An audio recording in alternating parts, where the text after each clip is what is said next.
എങ്ങനെയുണ്ടായിരുന്നു പ്രേക്ഷകരായിരുന്നു കണ്ടപ്പോൾ? കുഴപ്പമില്ല. ഞാൻ ഇന്നലെ പറഞ്ഞ പോലെ തന്നെ എല്ലാവർക്കും അങ്ങനത്തെ ഒരു സോണർ ഇഷ്ടപ്പെടുന്നവർക്ക് ഇഷ്ടപ്പെടും. ഈ കുറ്റാന്വേഷണം അങ്ങനത്തെയൊക്കെ ഇഷ്ടമുള്ള ആൾക്കാർക്ക് ഇഷ്ടപ്പെടും. എൻ്റെ അമ്മയ്ക്കൊക്കെ ഭയങ്കര ഇഷ്ടമായിരുന്നു. അമ്മ അങ്ങനത്തെയൊക്കെ സിനിമകൾ കാണാൻ ഇഷ്ടമാണ്. ഇനി ബാക്കി അങ്ങനത്തെ ആൾക്കാർ അങ്ങനത്തെ സിനിമകൾ ഇഷ്ടമുള്ള ആൾക്കാർ വന്ന് കാണാം. എല്ലാവരും പറഞ്ഞു അപർണയുടെ ആയാലും ശിവതയുടെ ആയാലും പെർഫോമൻസ് ഇതുവരെ കണ്ടിട്ടില്ലാത്ത ഒരു കഥാപാത്രം എക്സ്പ്ലോർ ചെയ്യാൻ പറ്റി, ശരിക്കും ഞെട്ടിച്ചു. ശരി, അങ്ങനെ ഫീൽ ചെയ്തോ? പേഴ്സണലി കുഴപ്പമില്ലാന്ന് തോന്നി. ഐ മീൻ ആക്ടിങ് വൈസ് എനിക്ക് അത്ര പോരാക്കാതെ ചെയ്യാൻ പറ്റി എന്നെനിക്ക് തോന്നിയിട്ടുണ്ട്. ബാക്കി ആൾക്കാർ പറയുന്നത് ഇല്ല, ഓരോരുത്തർ നല്ല ഒപ്പീനിയൻ പറഞ്ഞു വരുന്നു. സ്ലോലി നമ്മൾ എക്സ്പെക്ട് ചെയ്യുന്ന ബൈ മൗത്ത് നല്ലൊരു റിസൾട്ട് കിട്ടുമെന്ന് വിചാരിക്കുന്നു. മൗത്ത് പബ്ലിസിറ്റി വഴി ആൾക്കാർ കയറുന്നു വിചാരിക്കുന്നു. കൂടുതലൊന്നും പറയാനില്ല. എല്ലാവരും കണ്ടിട്ട് തന്നെ പടം അഭിപ്രായം പറയാം. നിങ്ങൾക്ക് ഇഷ്ടമായി ഉറപ്പായിട്ടും സപ്പോർട്ട് ചെയ്യാമെന്ന് മാത്രമേ പറയാൻ.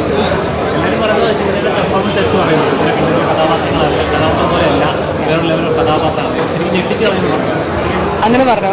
ഓക്കെ, ഇല്ല, കേൾക്കുന്നതിൽ സന്തോഷം. കാരണം എപ്പോഴും ഒരു ടൈപ്പ് കാസ്റ്റിംഗിൽ നിന്നൊന്ന് പുറത്തേക്ക് വരണമെന്ന് വിചാരിച്ചിരിക്കുകയായിരുന്നു. അപ്പോൾ ഇങ്ങനത്തെ ഒരു ഇത് വന്നപ്പോൾ അത് ചെയ്യണമെന്ന് വിചാരിച്ചു. 100% നമുക്ക് എത്ര പറ്റുമോ അത്രയും ചെയ്തു. നല്ലൊരു ഇമ്പാക്റ്റ് ആൾക്കാരിൽ ഉണ്ടാക്കേണ്ടതെന്ന് അറിഞ്ഞപ്പോൾ സന്തോഷം തോന്നി. വലിയ സന്തോഷം. എന്നെ തല്ലാൻ തോന്നുന്നൊക്കെ പറയും. അപ്പൊ ഞാൻ നമ്മളെ പ്രൊമോഷനും റിവ്യൂ കഴിഞ്ഞപ്പോഴൊക്കെ പറഞ്ഞായിരുന്നു നമ്മുടെ ക്യാരക്ടേഴ്സിന് ഇതെല്ലാം ഗ്രേ ഷെയ്ഡ്. അപ്പൊ നമുക്ക് നമ്മുടെ അടുത്ത് ഒരു ദേഷ്യം തോന്നിയാൽ അതെയല്ല, ദേഷ്യം തോന്നാണ് വിജയം എന്ന് പറഞ്ഞ് വിചാരിക്കുന്നു. മെയ്യൊക്കെ എന്നെ വാട്സപ്പിൽ നിന്ന് ബ്ലോക്ക് ചെയ്യാൻ പോകുന്നു. പല വ്യക്തികളും പറഞ്ഞിട്ടുണ്ട് അഭിനയം അടിപൊളിയായി. വലിയ അംഗീകാരം. സാധാരണ പ്രേക്ഷകർ പറയുന്നല്ലേ നമ്മളൊരു സന്തോഷം. അതിനെ കുറിച്ച് പറയായിരുന്നു കുറച്ച് നന്നായി കൂടെ സ്വഭാവം കേട്ടോ. അല്ലാതെ നല്ലായിരുന്നു, നല്ല പെർഫോമൻസ്. അപ്പൊ ഇതില് കണ്ടിട്ട് എന്നെ കൊല്ലാൻ തോന്നുന്നത് എന്റെ വാട്സ്ആപ്പ് നമ്പർ ഞാൻ ബ്ലോക്ക് ചെയ്യാൻ പോവാന്ന് പറയായിരുന്നു. ഇത്രയും കച്ചറ കൂട്ടുകാർ, ഇത്രയും കച്ചറ കൂട്ടുകാർ.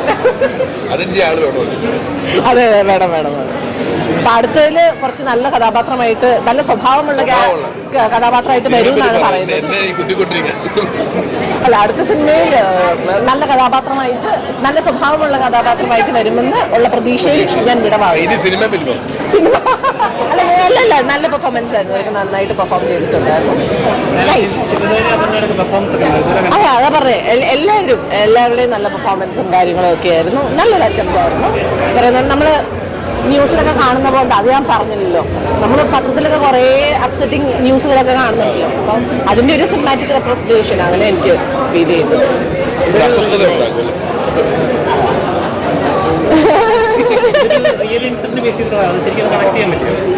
അതെ, അതാ പറഞ്ഞേ, നമ്മള് കുറെ പല കാര്യങ്ങൾ, പല ന്യൂസുകൾ നമ്മൾ കേൾക്കാറുണ്ടല്ലോ.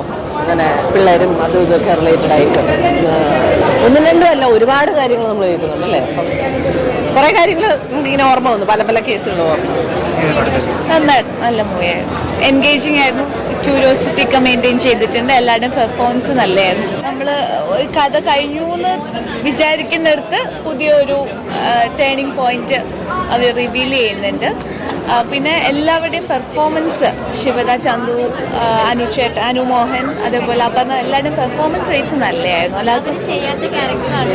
പുതിയ ഒരു ഇമോഷൻസ് എനിക്ക് തോന്നുന്നില്ല. ചന്തുനാഥിനെ ഒന്നും ഞാൻ ഇതിനു മുന്നേ ഇങ്ങനെ ഒരു പടത്തിൽ കണ്ടിട്ടുണ്ടെന്ന് തോന്നുന്നില്ല. ആ രീതിയിൽ നന്നായിട്ടുണ്ടായിരുന്നു. എല്ലാവരും നന്നായി പെർഫോം ചെയ്തിട്ടുണ്ട്. നല്ല സിനിമയാണ്. കുറച്ച് ഡിസ്റ്റർബിംഗ് ആയിട്ടുള്ളൊരു സബ്ജക്റ്റാണ്, പക്ഷേ ഇവിടെ നടക്കുന്ന കാര്യങ്ങളൊക്കെ തന്നെയാണ്. നന്നായിട്ട് പെർഫോം ചെയ്തിട്ടുണ്ട്. അത് വന്ന് കാണണം. നല്ല പടമാണ്.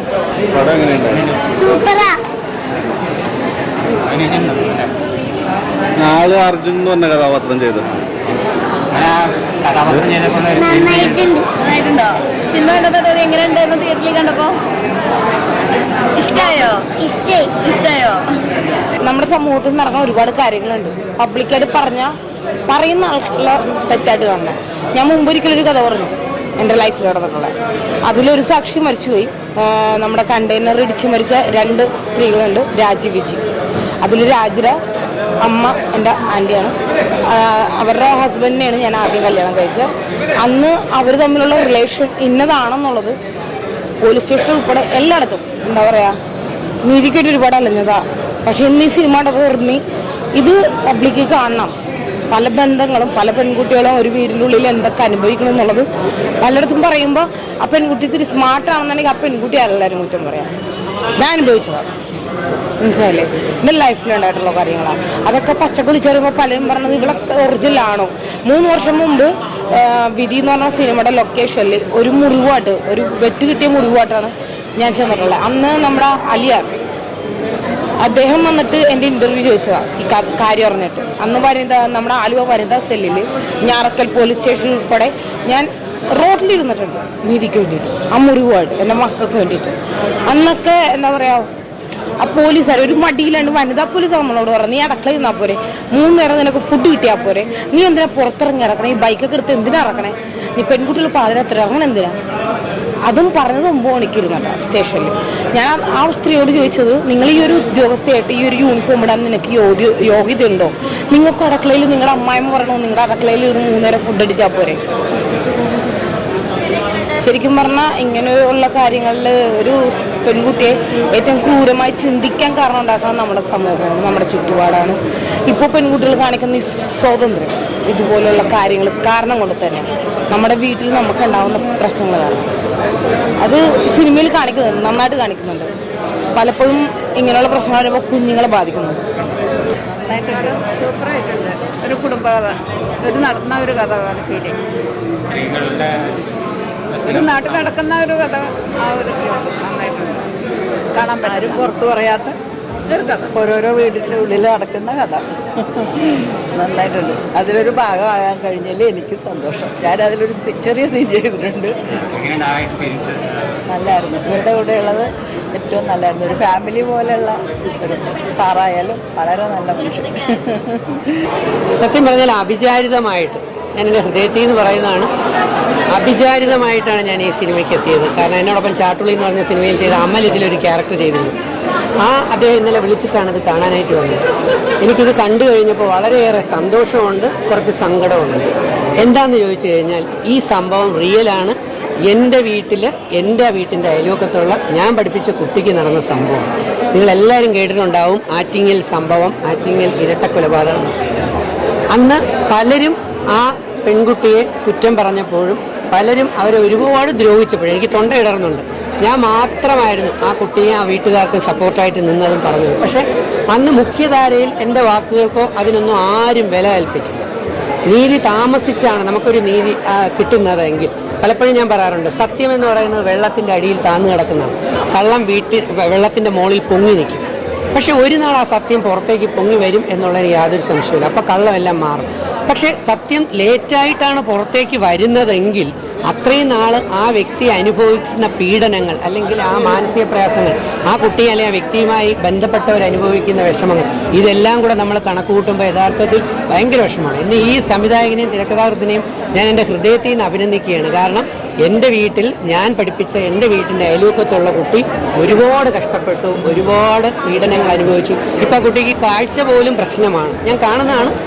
എൻ്റെ വീട് നോക്കുന്നത് പോലും ആ വീട്ടുകാരാണ്, അവരെയാണ് എൻ്റെ വീട് ഏൽപ്പിച്ചിട്ട് വരുന്നത്. അപ്പോൾ അത്രയും റിയലിസ്റ്റിക് ആയ ഒരു കഥ, അനുഭവ കഥ നമ്മുടെ സ്ക്രീനുകളിൽ വന്നപ്പോൾ എനിക്ക് മനസ്സിലായില്ല. പക്ഷെ കുറേ കഴിഞ്ഞപ്പോഴാണ് മനസ്സിലാകുന്നത് യഥാർത്ഥത്തിൽ ഞാനിത് കണ്ട റിയൽ ലൈഫാണല്ലോ, എൻ്റെ മുന്നിൽ നടന്ന കഥയാണല്ലോ ഇതെന്നുള്ളത്.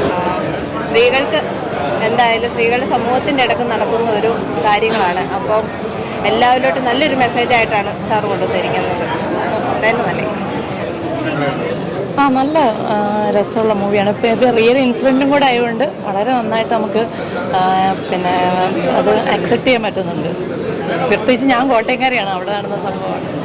തീർച്ചയായിട്ടും അടിപൊളി പടം, എല്ലാവർക്കും കാണാൻ പറ്റും. നല്ല മോനൊക്കെ ആണെങ്കിൽ നല്ല സൂപ്പറായിട്ട് ചെയ്തിട്ടുണ്ട്. ഇതൊരു കൊച്ചുകുട്ടി ചെയ്യുന്നുണ്ട്, ഇഹാൻ ജംഷ. വളരെ നന്നായിട്ട് മികച്ച പെർഫോമൻസാണ് എല്ലാവരും. ഒരു തിയേറ്റർ വാച്ചായിട്ട് എനിക്ക് തോന്നി. കാരണം ഞാൻ പടത്തിൻ്റെ പേര് സീക്രട്ട് ഹോം എന്നൊക്കെ കേട്ടപ്പോൾ ഞാൻ ഇങ്ങനെ ഒരു രീതിയിലായിരിക്കില്ല കഥ എന്ന് വിചാരിച്ചു. കാരണം ഒരു കുടുംബചിത്രം ആ ഒരു രീതിയിൽ വരുന്ന പേര്. ഇത് ശരിക്കും ഒരു ക്രൈം ത്രില്ലറാണ് പടം വന്നേക്കണം. അത് സീറ്റ് എഡ്ജ് എന്നൊക്കെ പറയില്ലേ, അതേപോലെ നമുക്ക് തോന്നും. അതായത് എന്തുകൊണ്ടും ഒരു വിഷ്വൽസ് ആയാലും നല്ല ബാക്ക്ഗ്രൗണ്ട് സ്കോർ, BGM എല്ലാവരും കെടിലാണ്. എന്തായാലും കൊള്ളാം. പടം ഇഷ്ടപ്പെട്ടു, നല്ല പടമാണ്. അതിനകത്ത് അഭിനയിച്ച എല്ലാവരും നല്ലതായിരുന്നു.